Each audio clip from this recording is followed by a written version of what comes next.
क्या? और डेली जावे किसी ऊज मेरी सिंगार और डेली जावे किसी ऊज मेरी सिंगार कि मेरी चलती जवानी मांगे मांगे बात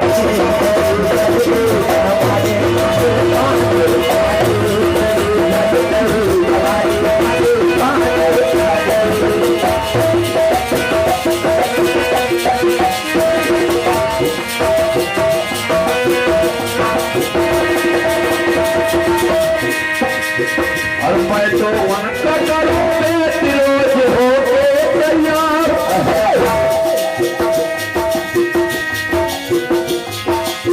और मैं तो उनका करूं रोज हो तैयार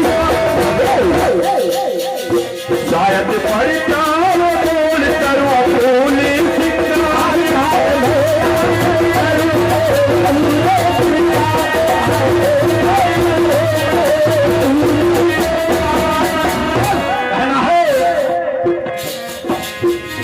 मेरा बूढ़ा कलम जबो करे थे खाने ये भैया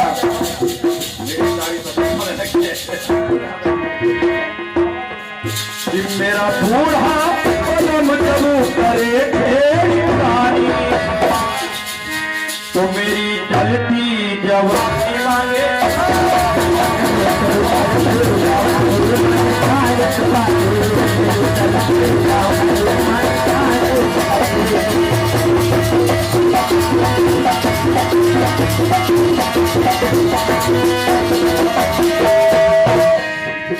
मेरी जलती जवानी मांगे पानी पानी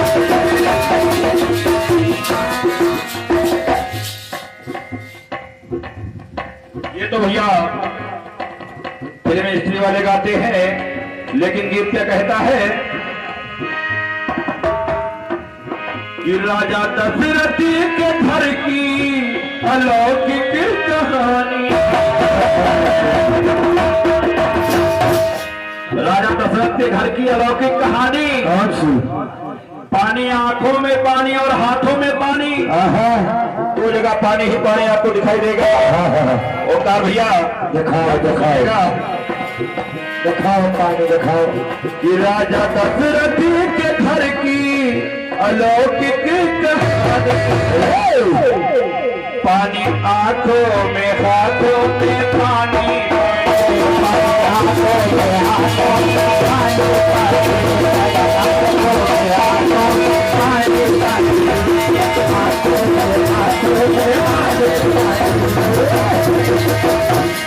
कहना है कि आला इंसान की हर बात बता देता है और कितनी भी छुपाओ सौगात बता देता है।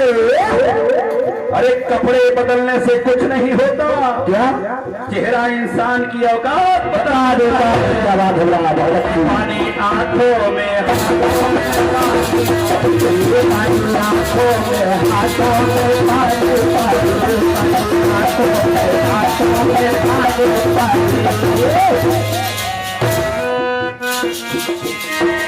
कहना है एक बार महाराज दशरथ शिकार के लिए चले और उधर से श्रवण के माता पिता यानी श्रवण उन्हें तीर्थ यात्रा कराने ले जा रहा था और रास्ते में उनको प्यास लग गई। जब प्यास लग गई तो श्रवण के माता पिता कहते हैं कि हे बेटा श्रवण, मुझे प्यास लगी है, इसलिए मुझे थोड़ा सा जल ला करके दे दो।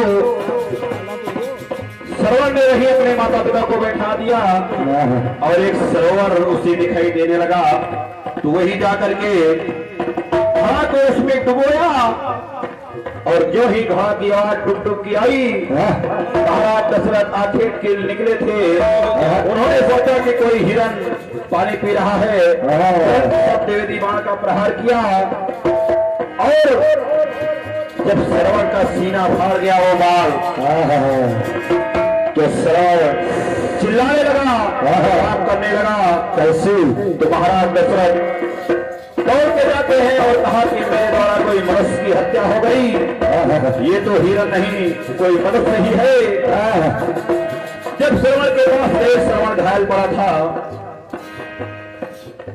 श्रवण ने कहा ये शिकारी, मैंने तेरा क्या बिगाड़ा था जो तूने मुझे इस तीर से घायल कर दिया, मेरा सीना फाड़ डाला, और मेरे माता पिता अंधे हैं, उन्हें दिखाई नहीं देता है, और जंगल में प्यासे बैठे हैं, मैं उनके लिए पानी लेने आया था।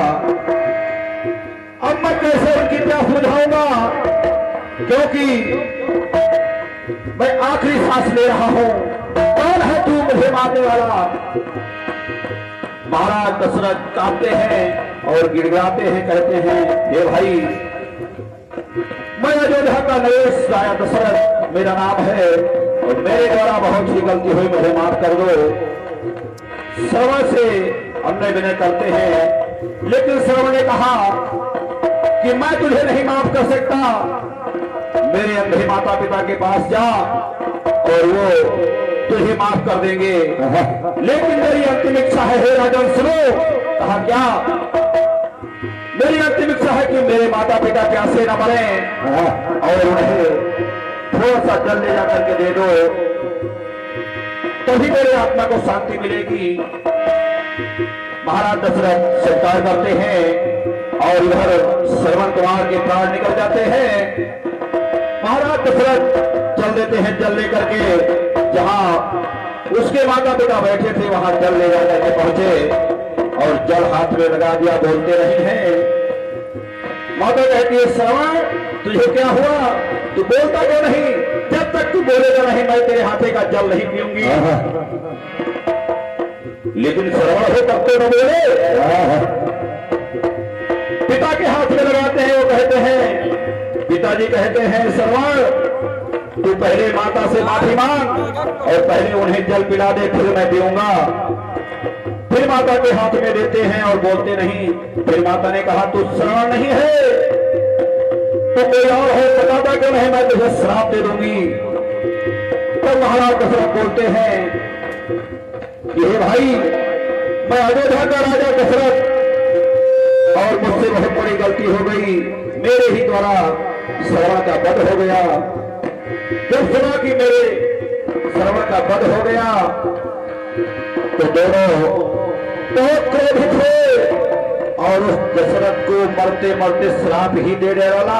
कहा कि दशरथ, जैसे मैं अपने पुत्र के वियोग में आप तड़प तड़प के मर रहा हूं, उसी प्रकार से तुम भी मरोगे। क्या बात है? देखिए,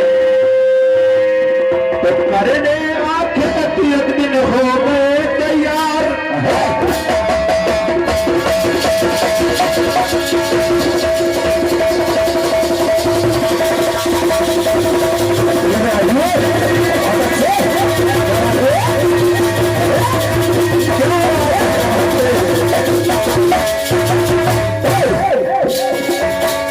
करने आंखें 3 दिन हो गए तैयार, हिरन समझार भांजे तो कर डाला।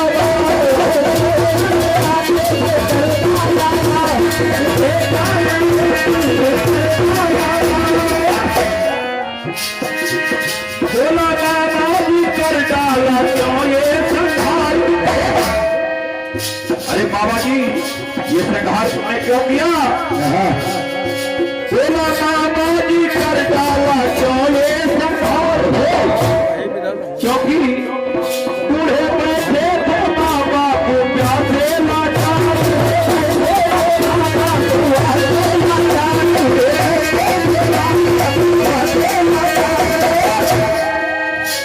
राजन, हे बाबा जी, क्या करके बोल दो? और जाके बोले बाप से जरा पीले पानी, कि जाके बोले बाप से जरा पीले पानी। पानी आंखों में पानी,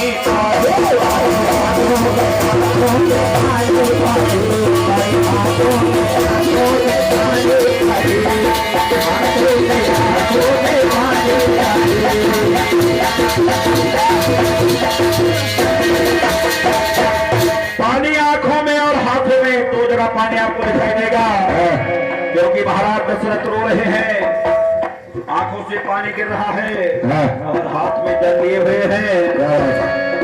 कहना है कि आलू के भट्टे कभी जाम नहीं होते, झूठे स्पेशल कभी काम नहीं होते, और बुलंदी की उड़ान पे हो जरा सबर रखो। परिंदे बताते हैं कि आसमान में मुकाम नहीं होते। पानी आंखों में,